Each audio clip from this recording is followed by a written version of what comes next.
Hello and welcome to Energonomics podcast. I'm your host, Richa Mishra. April 2026, like other sectors, also saw aviation and tourism facing a perfect storm.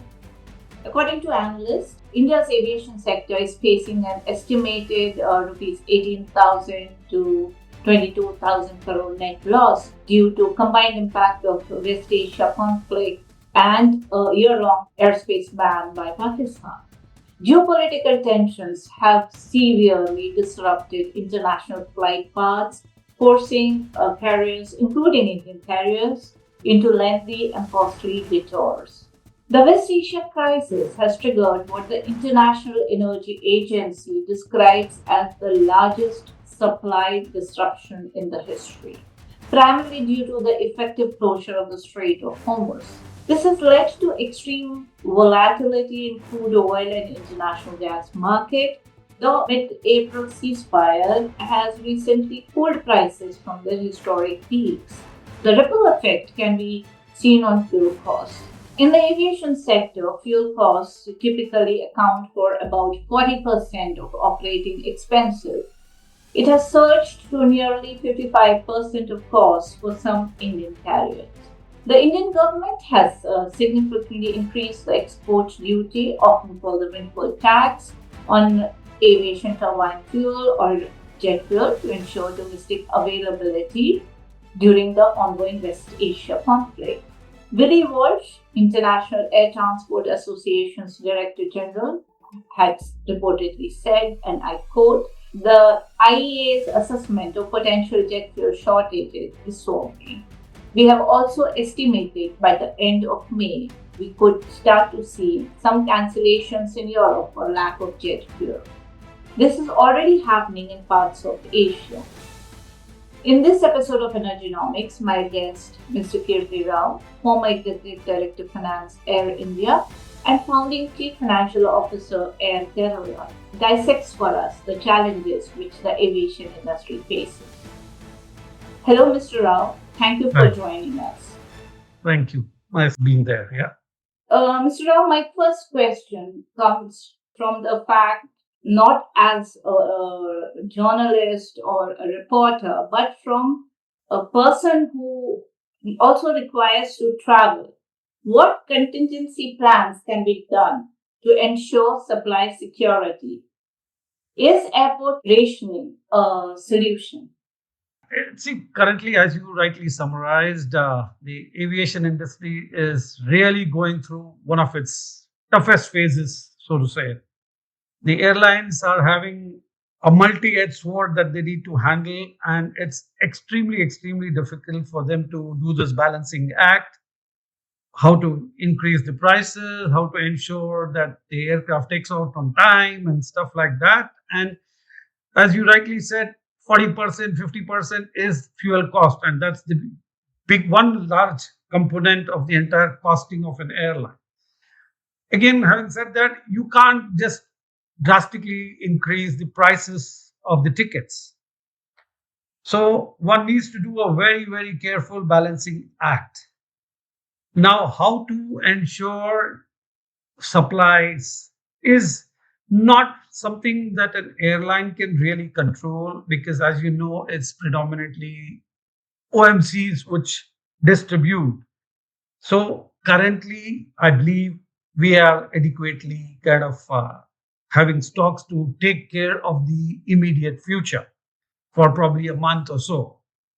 But yes, as IATA chief has said, that over a period of time, if the supplies start reducing, then surely we are going to have to curtail flights which are not revenue kind of prone, or you're going to lose out on yields and stuff like that. That's where you'll start cutting down drastically on flights. So, yes, the supply is there at the moment, but it has to be kind of then, it's more how to kind of use it and optimize it is something that jointly the OMCs and the airline will have to come together and curtail flights wherever it's not high yield or good revenues. I've always been curious to know, even in oil industry and OMCs, as you said, we've always spoken about hedging. Now, conventionally, public sector entities were not indulging much into hedging. Now, some PSU oil companies also do hedging on crude oil. So, what I want to understand from you is, do airlines follow any hedging strategy to protect against fuel prices? Typically, in India, hedging has not been very popular. It's kind of, again, a double-edged sword, if you want to say. Like, it's because it's all US dollar denominated. Basically, the fuel price is US dollar denominated. And now, as it is, the dollar is appreciating vis-a-vis the rupee. And so, if you want to hedge, it is extremely, extremely kind of a very, very kind of a precarious decision that one will need to take. And there are airlines who have burned their fingers, like Cathay and all that, have lost big time in kind of mid 2000s when they indulged in kind of hedging. So hedging is not, and the premiums that you end up paying for hedging, ultimately it balances out, and it's a very, very risky proposition in my opinion. And very few airlines, yeah, you heard of a success story of Southwest or Singapore Airlines, Qantas, and a few Ryanairs and people like them. That was all in the early 2000s. But over a period of time, I feel it's not really the go to solution. It is going to be very, very difficult to really kind of embark upon it. Before I move on to my next question, in between, I just had a supplement question and the thought just came to me. Storage has always been an issue, and certain companies, oil companies, do the storage facility of the jet fuel at the airports. They have their own. So, and recently we have been seeing more and more airlines and oil companies signing agreements for the supply side assurances or the facility available at the airport. Do airlines also have certain mechanism of storing their fuel? No, I'm not. Not really, no, No, no, no, no. no. Okay. So it's basically on what is available on the ground at the airport and their dealings with the particular oil companies. That is the That's only right, yes. storing See, facility it's that. basically a contract that each airline would have. Now, like if you want to really say rationing, no, it can't. Like oil companies cannot. On what basis are you going to pick that I'm going to give X airline and not give it to the Y airline? Unless, of course, some airline is defaulting, then it's a different thing. Like if due to crash currency, some airline doesn't pay out. That's when the OMC can then pull it off. But then again, it will be a huge uproar because any disruption of a kind of flight is going to cause an uproar, and it goes right up to the ministry level, and it will go to the PM's office and stuff like that. So that is a last resort where the browser can be removed by an OMC. What, and again, like if you start thinking of rationalizing it, like okay, you may have read that the LPG cylinders are going to be cut down to 10 kilos instead of a 14 kilo topping up of a cylinder. Those kind of things again cannot happen in an airline. It's impossible. There are minimum uplift that has to be done in each for each sector. That's regulated and it's mandatory. So there is no question of picking up less fuel than it is required. So that way it is a very, very difficult task, and there is no way an oil company can really rationalize supply. So if you're contracted, they have to supply. Otherwise, you stop that operation. That's about it. We often keep reading that, routes become unviable and airlines, look at different areas. So you have been in the sector for eons, and who better than a finance person to explain to me that at what price point do international routes become unviable? I mean, like suddenly one fine day we are told the route is unviable. So, what is there See, any ballpark which you there people is look at? no ballpark figure. Yes.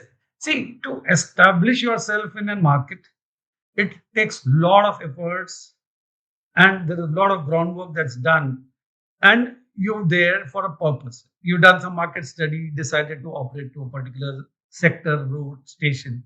And then suddenly, because of this particular situation, if one tries to kind of pull out, that would be the last resort that you would need to kind of embark upon. And typically, any airline would not like to do it. Maybe like, okay, if the loads drop, see, again, if you make your product so pricey that people don't patronize you anymore, that's when a conscious decision would then need to be taken by the airline saying that, oh, I'm not getting the loads and there is no option but to shut down this route. But having said that, it is not a very practical or what do you say, good decision to take at this juncture. If, or say, 6 months it doesn't do well, yeah, obviously you pull out of those routes. But just for a 2 month kind of hiccup, I don't think an airline would decide to kind of pull out of a route. We all know every industry has its own challenges, but everyone is here to do business, and return of investment is what everyone is looking at. A question which is always there up on our user's mind or consumer's mind is, how do airlines balance fuel surcharge without crushing demand? As you know, like the Indian market, especially, is very, very price sensitive. Now, what happens typically in airline, we have what is called a YQ surcharge, which is kind of in early 2000s is when it got introduced. So instead of tweaking the base fare, they kind of, we brought in a YQ and a YR surcharge to kind of take away the impact of fuel surcharges, US dollar impacts, and insurance charges. Because anytime when there's a war, you suddenly have a war risk premium which goes up. So you need to introduce it indirectly. So instead of tweaking the base figure, like we start putting it through the wire.